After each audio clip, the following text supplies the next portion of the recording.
আমার পেছনে যেটা দেখতে পাচ্ছেন এটা পৃথিবীর বৃহত্তম এবং কঠিন কারাগার, যার ধারণ ক্ষমতা 40,000। কল্পনাও করতে পারবেন না এখানের বন্দী মানুষরা কতটা বিপজ্জনক। আপনি কতজন মানুষের জীবন নিয়েছেন? কতজন? 5 জন নাকি 10 জন? 50 জনেরও বেশি। MS-13 এবং অন্যান্য গ্যাং, এরা হচ্ছে জানোয়ার, এগুলো মানুষ নয়। সোশিওপ্যাথ, এই ধরনের মানুষ আমাদের এখানে আছে। আমরা সবচেয়ে খারাপ মানুষের মুখোমুখি হব। সিকটে স্বাগতম। এল সালভাদরে নির্মিত পৃথিবীর বৃহত্তম কারাগার, যা নির্মিত হয়েছে পৃথিবীর সবচেয়ে গুরুতর অপরাধীদের বন্দী করতে। যারা এখানে প্রবেশ করে তারা জীবদ্দশায় আর বের হতে পারে না। এখান থেকে বাইরে যাওয়ার কোনো উপায় নেই। তুমি কিভাবে এখান থেকে বের হয়ে আসবে? এই 6 মিলিয়ন মানুষের ছোট দেশে সর্ববৃহৎ কারাগারের প্রয়োজন এই গ্যাংগুলোর জন্য। এক সময় পুরো দেশে আধিপত্য বিস্তার করা এই গ্যাংগুলো 2022-এর মার্চ থেকে নাটকীয় অভিযানের মুখোমুখি হয়। প্রেসিডেন্ট নাইব বুকেলের প্রশাসনের অধীনে মাত্র 16 মাসে 70,000-এরও বেশি মানুষকে গ্রেপ্তার করা হয়, যা দেশের প্রাপ্তবয়স্ক জনসংখ্যার প্রায় 2%। শিকড়ে বাঁধা হাজার হাজার গ্যাং সদস্যকে রাতের আধারে কড়া নিরাপত্তার বলয়ে বাসে করে সিকটে নেওয়া হলো। মাথা নিচু করে একজনের পিছনে অন্যজন বসায় তাদেরকে একটি জটলার মতো দেখাচ্ছিল। চারপাশে অস্ত্রধারী পাহারাদার থাকায় কেউ আদেশ অমান্য করার সাহস করেনি। একদিনের মধ্যেই তাদের জীবন পুরোপুরি পাল্টে গিয়েছে। উত্তর যতই অস্বস্তিকর হোক না কেন, আমি তাকে তার করা সবচেয়ে ভয়ঙ্কর অপরাধগুলো নিয়ে প্রশ্ন করব। 10 মিনিট। 2022 সালে নির্মিত এই বিশাল কারাগারটি 8টি পৃথক মজুল নিয়ে গঠিত, যা 410 একর জমির উপর অবস্থিত। প্রতি জোড়া মজুল 2টি পৃথক 3 মিটার উচ্চ দেয়াল দ্বারা ঘেরা, যার মধ্যে রেজার ওয়ার দেয়া রয়েছে। 9 মিটার উঁচু বিশাল দেয়াল দিয়ে পুরো জায়গাটি ঘেরা, যার উপরে রয়েছে 3 মিটার উঁচু বৈদ্যুতিক তার, যেখানে 15,000 ভোল্ট বিদ্যুৎ বইছে। চারপাশের 19টি ওয়াচ টাওয়ারের মাধ্যমে কোনো কিছু নজর এড়ায় না। এই সম্পূর্ণ ব্যবস্থা শুধু পালানোর রাস্তাকে বন্ধ করে না, বরং পালানোর চিন্তাকেও মুছে দেয়। হ্যালো, আমাদের প্রেসিডেন্সি থেকে অনুমতি আছে। সৈন্যরা আমাদের থামিয়েছে। আশা করি এটাই আমাদের সর্বশেষ চেকপোস্ট। জ্যামারগুলো সিকটের 2 কিলোমিটার এলাকার সমস্ত সিগন্যালগুলো বন্ধ করে দিয়ে সমস্ত যোগাযোগ বিচ্ছিন্ন করেছে। এই এলাকাটি নিরাপত্তা দিতে 600-এরও বেশি সৈনিক এখানে কাজ করছে। আমরা ভিতরে প্রবেশ করার আগে সমস্ত জিনিসপত্র এখানে রেখে যাব। কেবল ক্যামেরা এবং মাইক্রোফোন নিয়ে ভিতরে প্রবেশ করব। আস্তে আস্তে এগিয়ে যান, ক্যামেরার দিকে তাকান। Body scanner. আমি বিয়ের আংটি রাখতে ভুলে গিয়েছি। আচ্ছা, সেটা ওখানে রাখতে হবে। এই উচ্চ ক্ষমতা সম্পন্ন এক্স-রে স্ক্যানারটিতে হাড় এমনকি শরীরের অঙ্গ প্রত্যঙ্গ দেখা যায়। এটি মূলত নতুন বন্দীদের স্ক্যান করতে ব্যবহার করা হয়, এটা নিশ্চিত করতে যে কেউ নিষিদ্ধ কোনো বস্তু বহন করেছে কিনা। তারা জিনিসগুলো গিলে ফেলত অথবা পথ বা পথে করে নিয়ে আসার চেষ্টা করত।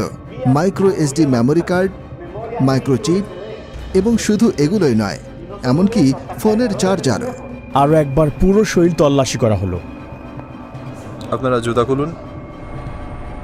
এমনকি তারা মোজার ভিতরেও তল্লাশি করলো। সিকিউরিটি চেক পার করতে আমাদের 1 ঘন্টা সময় লেগেছে। 1 মাসের টানা আবেদনের পর আমরা এখানে আমন্ত্রণ পেয়েছি। গার্ডরা মাস্ক পরে, কারণ তারা এখানে খুবই ঝুঁকিপূর্ণ কাজ করছে। আর যদি তাদেরকে চিনে ফেলে তাহলে শহরে ভ্রমণ করা ঝুঁকিপূর্ণ হয়ে পড়বে, কারণ এই গ্যাংগুলোর অনেক বেশি পরিচিত লিঙ্ক রয়েছে, তাই তারা পরিচয় গোপন রাখে। আপনি কেন মাস্ক পরছেন না? আমাকে তাদের সাথে চোখে চোখ রেখে মুখোমুখি কথা বলতে হয়। তারা ইতিমধ্যেই জানে আমি কে। আমরা এখন নিবন্ধন রুমে। এটা শুধু বন্দীদের জন্যই। যখন অপরাধী রাস্তায় ধরা পড়ে তাদের আইডি থাকে না এবং তারা নাম বলে না, এ কারণে তাদের ফিঙ্গারপ্রিন্ট এবং ছবি তুলে সিস্টেমে নিবন্ধন করা হয়। একবার সিকটের স্থায়ী সদস্য হলে বন্দীদের বাকি জীবনের জন্য প্রিয়জনদের সাথে সকল যোগাযোগ বিচ্ছিন্ন হয়ে যায়, কারণ পরিবার পরিদর্শন একেবারে নিষিদ্ধ। এটাও জানা গুরুত্বপূর্ণ যে বড় অভিযান পরিচালনার সময় কিছু নির্দোষ মানুষকেও ভুল করে এখানে বন্দী করা হয়েছে। এখানে নো কন্টাক্ট নীতির কারণে তাদের পরিবার জানেও না তারা কোথায় আছে বা আদৌ বেঁচে আছে কিনা। কারো কারোর জন্য এই ডকুমেন্টারি হতে পারে তাদের হারিয়ে যাওয়া প্রিয়জনকে দেখার প্রথম সুযোগ। বন্দীরা যেখানে প্রবেশ করে সেই মডিউলগুলো প্রবেশের আগে আমরা এখানে অস্ত্রাগারটি পরিদর্শন করি। যে কোনো বিদ্রোহের জন্য এটি খুবই গুরুত্বপূর্ণ, কারণ তারা পৃথিবীর সবচেয়ে বিপজ্জনক মানুষ। আমরা T65 রাইফেলের মতো অস্ত্র ব্যবহার করি, যা M16 রাইফেলের মতো। আমাদের কাছে আরও একটি অস্ত্র আছে, যা হলো 12 গেজ শটগান। একটি সিগ শাওয়ার রাইফেল সংকীর্ণ স্থানে আমাদের চলাফেরা সহজ করে। যখন অপরাধীদের বন্দি করে বাসে নিয়ে যাওয়া হয় তাদের চলাচল সীমিত করতে এবং আক্রমণের ঝুঁকি কমাতে হাত করা এবং শিকল পরানো হয়। কখনো এখানে কি বিদ্রোহ হয়েছে? এখন পর্যন্ত কোনো পালানোর চেষ্টা হয়নি। এখানে আমরা অপরাধী সংগঠনগুলোর সবচেয়ে খারাপ মানুষদের পেয়েছি। বিদ্রোহ সুরক্ষা গিয়ারের মধ্যে রয়েছে head protection, face shield, neck protection, anti trauma vest, leg protector, shin guard এবং সর্বোপরি একটি ঢাল। সাধারণত কারাগারে বন্দীরা যে কোনো ধরনের হাতে তৈরি অস্ত্র তৈরি করে, যেমন সুচ, ছুরি। তারা সম্পূর্ণ সুরক্ষিত। দেখতে পাচ্ছেন কিভাবে তার পা সুরক্ষিত আছে। যেহেতু কারাগারটি অনেক বড় তাই আমাদের বাসে চড়তে হচ্ছে। আমরা এখন মজুল এলাকায় প্রবেশ করছি। দেশকে নিরাপদে রাখতে 1000 কর্মী সিকটের ভিতরে কাজ করছে। এটা যদিও অসম্ভব, কিন্তু চলুন কল্পনা করি যে কোনো বন্দী এখান থেকে বেরিয়ে এলো। এই সমস্ত পাথরগুলো ইচ্ছে করেই এখানে রাখা হয়েছে, কারণ তারা যখন এটার উপর দিয়ে হাঁটবে এটা অ্যালার্ম সিস্টেমের মতো কাজ করবে, যা শব্দ তৈরি করবে এবং চুপচাপ হাঁটতে পারবে না। তারা কি পালানোর চেষ্টা করেছে? না। তারা কি চেষ্টা করতে পারে? কঠিন, কারণ তাদের একটির পর একটি নিরাপত্তা বলয়ের মধ্য দিয়ে যেতে হবে।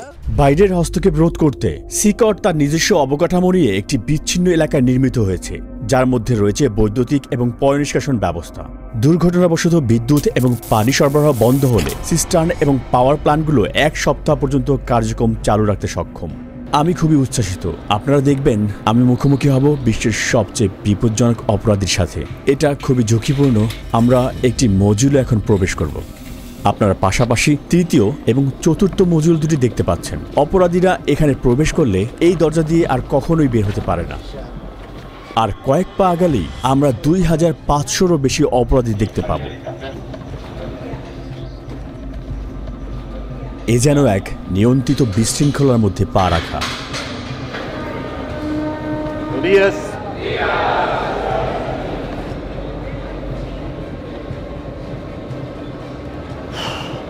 খুবই উত্তেজনাপূর্ণ মুহূর্ত। তাদের চোখ আমার দিকে আর আমার পদক্ষেপ অনুসরণ করছে। তাদের সাথে আমার আই কন্ট্যাক্ট হচ্ছে। তারা সংখ্যায় অনেক বেশি। আমি বাকরুদ্ধ। আমি নিজের অজান্তেই অস্বস্তি অনুভব করছি। অপরাধীরা সবাই সাদা শার্ট, শর্টস আর স্লিপার পরেছে, অন্য কোনো জিনিসপত্র নেই। বেশিরভাগই জীবনের প্রথমার্ধে, অর্থাৎ 20 বছর বয়সী, কিন্তু প্রত্যেকেই গুরুতর অপরাধে দণ্ডিত। এমনকি সবচেয়ে কম অপরাধীরও গড়ে প্রমাণিত 20 থেকে 30টি ঘটনা রয়েছে। কিন্তু এখানের কিছু অপরাধী শত শত নিরপরাধ মানুষের জীবন কেড়ে নিয়েছে। আমি বন্দীদের প্রশ্ন করতে পারি? না না না, যদি আপনার কোনো প্রশ্ন থাকে আমি সেগুলোর উত্তর দিতে পারি। আর তারা যদি আমার সাথে কথা বলতে চায় তাহলে আপনি কি করবেন? আমি তাদের এটি করতে দেব না। তারা জানে যে নির্দেশনা মানতে না পারার জন্য পরবর্তীতে শাস্তি হতে পারে। এদের মধ্যে কোন গ্রুপ নেতার সাক্ষাৎকার নিব এটা জানতে প্রচন্ড আগ্রহী। আমাদের জন্য এই হলুদ লাইন পার হওয়া সম্পূর্ণ নিষিদ্ধ, কারণ তারা পৃথিবীর সবচেয়ে বিপজ্জনক মানুষ। আমাদের মাঝে যদি রেলিং না থাকতো, সবাই জানে এখন কি ঘটতে পারত। মেগা কারাগারের 8টি মডিউলের প্রতিটি 32টি সেল নিয়ে গঠিত। প্রতিটি সেলে প্রায় 80 জন বন্দী থাকে, তবে এই সংখ্যা 150 পর্যন্ত পৌঁছাতে পারে। সম্পূর্ণ ধারণ ক্ষমতা পূর্ণ না হওয়া সত্ত্বেও বর্তমানে প্রতিটি বন্দীর জন্য মাত্র 0.5 বর্গমিটার স্থান বরাদ্দ রয়েছে। এখানে নেই পর্যাপ্ত আলো বাতাসের ব্যবস্থা, নেই আঙিনায় হাঁটার অনুমতি। এখানে থাকা প্রতিটি অপরাধীকে এতটাই দীর্ঘায়িত এবং কঠিন শাস্তি দেওয়া হয়েছে যা আপনি আপনার জীবনেও ভাবতে পারবেন না। এই সমস্ত বন্দীরা কখনোই বের হতে পারবে না। তারা কখনোই সূর্যের আলো দেখতে পাবে না। একমাত্র এখানে আসার বা এখান থেকে বের হওয়ার অনুমতি রয়েছে কেবল এখানকার কর্মীদের এবং আমাদের মতো মিডিয়াদের। কখনোই এই বিল্ডিং থেকে বের হতে পারবে না। আপনি যদি তাদের চেহারার দিকে তাকান, তাদের আত্মায় শূন্যতা দেখবেন। ভবিষ্যৎ নিয়ে তাদের কোনো আশা নেই। তাদের দেখতে মনে হয় রোবটিক। তাদের জীবন পুরো একঘেয়েমি। এই খোলা জায়গাটি তাদের টয়লেটের জন্য। তাদের মাত্র 2টি টয়লেট রয়েছে 80 জন বন্দীর জন্য। এটা আসলে খুবই লজ্জাজনক। এর মাধ্যমে এই পুরো বন্দীদের আত্মবিশ্বাস আসলে ভেঙে যায়। এই একই জায়গায় যেখানে তারা টয়লেট করে, সেই একই জায়গায় তারা গোসলও করে। নিজেদের পরিষ্কার করতে তারা প্লাস্টিকের ডিপার এবং একটি শেয়ার করা বেসিন ব্যবহার করে। এখানে কোনো পানির প্রবাহ নেই। এই বন্দীরা পানি পান করার জন্য একটি নীল ব্যারেলের উপর নির্ভর করে। তারা সবাই এখানে ঘুমায় এই ধাতব ব্যাংকে। কোনো বালিশ কিংবা কোনো গদি নেই এখানে। প্রতিটা বন্দী শুধুমাত্র প্রয়োজনীয় জিনিস পায়, একটি সাদা চাদর, একটি ইউনিফর্ম, মোজা, স্লিপার এবং একটি তোয়ালে। তারা আর কিছুই পায় না। বন্দীরা এখানে সারাদিন 4 স্তরের বেডে কাটায়। তারা এখানে গোডাউনে রাখা জিনিসপত্র মতোই খুব জড়ো হয়ে থাকে। স্বাস্থ্য এবং শৃঙ্খলা রক্ষার অংশ হিসেবে বন্দীরা 2 সপ্তাহ পর পর শেভ করে। এছাড়াও লম্বা চুল বা দাড়িতে তারা ধারালো বস্তু লুকিয়ে রাখতে পারে। একবার দেখা যাক, শার্ট খুলে এখানে লাইন ধরে দাঁড়ান। এখন তারা সবাই শার্ট খুলছে। এই বন্দীরা একসময় MS-13 এবং ব্যারিও 18 গ্যাংয়ের সদস্য ছিল, যারা এল সালভাদরের পাড়া এবং মহল্লা নিয়ন্ত্রণ করত। এছাড়াও এই গ্যাংগুলো স্থানীয়দের কাছ থেকে টাকা ছিনতাই করত এবং ভোগান্তি দিত। তাহলে এখানে ব্যারিও 18 এবং MS-13 গ্যাংয়ের সদস্যরা একসঙ্গেই রয়েছে। হ্যাঁ, ঠিক এমনই। পুরো মডিউল একই রকম। তারা সবাই এমনভাবেই জীবনযাপন করে। বাইরে একে অন্যের এলাকায় প্রবেশ মানে মৃত্যুর কারণ, কিন্তু এখানে তারা শেষ নিঃশ্বাস পর্যন্ত একে অপরের পাশেই থাকবে। এখানে তারা কিভাবে আছে একে অন্যকে আক্রমণ না করে? এখানে তাদের একসাথে থাকতে শিখতে হয়। এখানে তারা কারাগারে আছে, রাস্তায় নয়। অধিকাংশ বন্দীর পুরো শরীর জুড়ে ট্যাটু থাকে, এমনকি তাদের মুখেও, যা তাদের অনুগত্যের পরিমাণ প্রকাশ করে। MS-13 গ্যাংদের ট্যাটুতে সাধারণত অক্ষর দিয়ে লেখা অথবা 13 লেখা থাকে। অন্য গ্যাংয়ের সদস্যরা 18 বা 666 এরকম চিহ্ন ব্যবহার করে, যার যোগফল 18 এবং যা শয়তানের প্রতীক হিসেবে ধরা হয়। অথবা তারা রোমান সংখ্যাও ব্যবহার করে। কারো মুখে গ্যাংয়ের ট্যাটু থাকলে তা স্পষ্ট নির্দেশ করে যে সে সংগঠনের সবচেয়ে নির্দয় এবং নেতৃস্থানীয় সদস্য। এমন একজন মানুষের সঙ্গে রাস্তায় দেখা হওয়া মানে সাক্ষাৎ মৃত্যুর চোখে চোখ রাখার সমান। মাকড়সা জালের ট্যাটুর অর্থ হচ্ছে আইন ব্যবস্থার জালে আটকে পড়া আর দীর্ঘ কারাদণ্ড ভোগ করা। ডেভিল হর্নস ট্যাটু একটি অন্ধকারের প্রতীক, যা নির্দেশ করে যে এই ব্যক্তিরা হচ্ছে শয়তানের পূজারী। কিছু লোক দাবি করে তারা শয়তানের আদেশে এই কাজগুলো করেছে। একটি টিয়ারড্রপ ট্যাটু নির্দেশ করে যে সেই ব্যক্তি কোনো মানুষের জীবন নাশ করেছে। চোখের ফোঁটার সংখ্যা বোঝায় কতগুলো জীবন তারা কেড়ে নিয়েছে। যদি 3টি টিয়ারড্রপ থাকে, এর মানে এই ট্যাটুর মালিক এতগুলো জীবন কেড়ে নিয়েছে যার হিসেব নেই। লাভ নাও ক্রাই লেটার, এই মাস্ক বা ক্লাউন ট্যাটুগুলোর একটা স্পষ্ট বার্তা হচ্ছে কঠিন সময়ে তুমি শক্ত থাকো, আর পরিণতি পরে ভুগবে। এখানের সমস্ত মানুষ কি সত্যি খারাপ? এরা একদম অন্য লেভেলের হাই প্রোফাইল ক্রিমিনাল, যারা কখনো তাদের মনোভাব পরিবর্তন করবে না। উপরে তাকালে দেখবেন সেখানে ক্যাটওয়ে এরিয়া রয়েছে। নিরাপত্তা কর্মীরা উঁচু জায়গা থেকে নিয়মিত বন্দীদের উপর নজর রাখছে। এখানে সন্দেহজনক কিছু ঘটলে তারা তৎক্ষণাৎ হস্তক্ষেপ করবে। চারপাশের প্রতিটি কোণায় থাকা ক্যামেরার মাধ্যমে তারা 24 ঘন্টা এই এলাকায় নজরদারি রাখে, যাতে কোনো কিছু নজর না এড়ায়। নজরদারির জন্য মডিউলগুলো দিন রাত ব্যাপী আলোকিত রাখা হয়। সূর্যাস্তের পরেও আলো জ্বলতে থাকে। তারা সবসময় নজরদারির মধ্যে থাকে। আমার মনে হয় এটি অন্যতম কঠিন একটি ব্যাপার। আর তারা যখন ঘুমাতে যায় তখন তাওয়াল ব্যবহার করে চোখ ঢাকতে, যাতে চোখে আলো না পড়ে। এখানে তারা বন্দীদেরকে বাইবেল থেকে কিছু গুরুত্বপূর্ণ পাঠ শেখাচ্ছে। এখানে তাদের শারীরিক ব্যায়াম হচ্ছে, আর ওখানে তাদের ট্রেইনার। বন্দীদের সেল থেকে বাইরে যাওয়ার এটাই তাদের একমাত্র সময়। অস্ত্রধারী পাহারাদারদের নজরদারিতে এই কার্যক্রমগুলো প্রতি সপ্তাহে মোট 1 ঘন্টা চলে। এক সময় তারা রাস্তা নিয়ন্ত্রণ করত, কিন্তু এখন তারা ইচ্ছে মতো 1 পাও চলতে পারে না। এটা একটা রোটেটিং শিডিউল, জায়গা কম, তাই সবাই একসাথে একই দিনে বাইরে যেতে পারে না। বন্দীরা যখন এইসব অ্যাক্টিভিটিতে সেলের বাইরে থাকে, তখন কি কোনো বিশৃঙ্খল ঘটনা ঘটেছে? এমন কিছুই হয়নি। যখন আমরা সেলের ভিতরে ক্যামেরা ফোকাস করি, প্রায় দেখি একজন বন্দী আস্তে আস্তে কথা বলছে। সেলের ভিতর থেকেও গ্যাং সদস্যরা বাইরে তথ্য পাঠানোর চেষ্টা করে, আর তাই আমরা তার মুখের ভঙ্গি সেন্সর করে বার্তা ব্লক করে দিয়েছি। কড়া ব্যবস্থা নেওয়ার পরও গ্যাংগুলো এখনো বাইরে শক্তিশালী। গুজব আছে তারা নিরীহ মানুষের উপর প্রতিশোধ নেওয়ার পরিকল্পনা করছে, কিন্তু তার পাল্টা হিসেবে কর্তৃপক্ষ তাদের বন্দী সদস্যের উপর আরো কঠিন পদক্ষেপ নেওয়ার হুমকি দিয়েছে। যদি ওরা এমন কিছু করে, তাহলে কারাগারে একবেলা খাবারও পাবে না। সৃষ্টিকর্তার কসম, তাদের খাওয়ানোর জন্য একটি চালের দানাও থাকবে না। আর দেখি কিভাবে তারা কতদিন টেকে। এখানে তাদের 3 বেলা খাবার দেওয়া হয়, ব্রেকফাস্ট, লাঞ্চ আর ডিনার। ব্রেকফাস্টে সাধারণত মটরশুঁটি আর ভাত থাকে, আর ডিনারও প্রায় একই রকম। দুপুরে সাদা ভাত আর পাস্তা দেওয়া হয়। একমাত্র যা পরিবর্তন হয় সেটা হলো পানীয়। চিকেন বা মাংসের মতো কোনো পুষ্টিকর খাবার তালিকায় নেই। এটা দুপুরের খাবার। আজ ভাত, পাস্তা আর 2টা টর্টিলা দেওয়া হয়েছে। খাবারের মেনু কি পরিবর্তন করা হয়? না, প্রতিদিন একই। হ্যাঁ, সবসময় একই থাকে। ফ্রেশমেন্ট। এটা মিষ্টি পানীয়। আমি নিজেই এটা খেয়ে একটু স্বাদ নিয়ে দেখব। বন্দীদেরকে হাত দিয়ে এগুলো খেতে হয় এবং প্লেটগুলোকে ভালোভাবে পরিষ্কার করতে হয়। পর্যাপ্ত প্রোটিনের অভাবে অনেক অপরাধীরাই এখানে পুষ্টিহীনতায় ভুগছে। বন্দির সাথে সাক্ষাৎকার নেওয়ার আগে আমি আপনাদেরকে একটি জায়গা দেখাতে চাই, যা অন্যতম কঠিন একটি জায়গা। আমরা এখন আছি আইসোলেশন সেলের এলাকায়। যখন বন্দীরা আইন ভাঙে তাদেরকে এই আইসোলেশন সেলে পাঠানো হয়। আইন অনুযায়ী আমি তাদের 15 দিনের জন্য সেলে বন্ধ রাখতে পারি। সেলের দরজা সিল করা থাকে।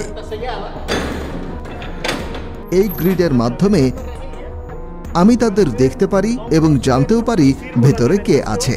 এখানে খাবার দেওয়া হয়, আর দরজা খুলে কোনো কার্যক্রমে নেওয়ার আগে এই জায়গাটাতেই তাদেরকে আমরা হাতকড়া পরাই। আইসোলেশন সেলে স্বাগতম। যদি কোনো বন্দী অশোভন আচরণ করে তাহলে তাকে এখানে পাঠানো হয়। সে কখনোই জানবে না সময় সম্পর্কে বা কতদিন তাকে এখানে থাকতে হবে। কয়েকদিন বা কয়েক সপ্তাহ পর্যন্ত সে এই কংক্রিটের বিছানায় ঘুমাবে, আর সেই অপরাধী বিচ্ছিন্ন হয়ে পড়বে পুরো পৃথিবী থেকে। এটার ভিতরে তাদের পানি সরবরাহ করা হয়। এখানে একটি পানির বেসিন রয়েছে। তারা এখান থেকে পানি নেয় আর তারা ঠিক এখানে প্রস্রাব করে। পানি খাওয়ার বেসিন এবং টয়লেট পাশাপাশি অবস্থিত। এই টয়লেটটি দেখে মনে হচ্ছে এটি খুব সদ্যই ব্যবহার করা হয়েছে, আর তাই এটি এখনো নোংরা হয়ে আছে। এখানের একমাত্র আলোর উৎস হচ্ছে এই ছোট্ট ছিদ্র, যা দিয়ে খুবই সামান্য পরিমাণ সূর্যের আলো আসে, এবং এটি বাতাসেরও একমাত্র উৎস। আপনার মতে এই আইসোলেশন রুমের সবচেয়ে কঠিন বিষয় কোনটি?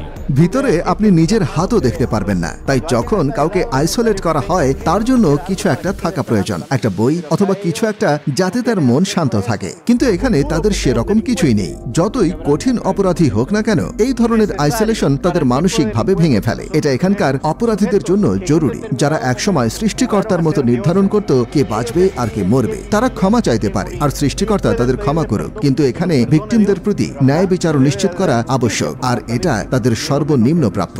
এখন আমরা সাইকো নামের একজন কয়েদির সাক্ষাৎ নিব। তার অপরাধের ইতিহাস 34 বছরেরও বেশি, আর গত 25 বছর ধরে সে একটা বড় সংগঠনের নেতৃত্ব পর্যায়ের সদস্য। 10 মিনিট। এমনকি এই বন্দির চারপাশে নিরাপত্তা দিতে 10 জন গার্ডও পর্যাপ্ত নয়। মাস্ক খুলুন। আপনার নাম কি? আমার নাম মার্ভিন এর্নেস্টো। আপনার বয়স কত?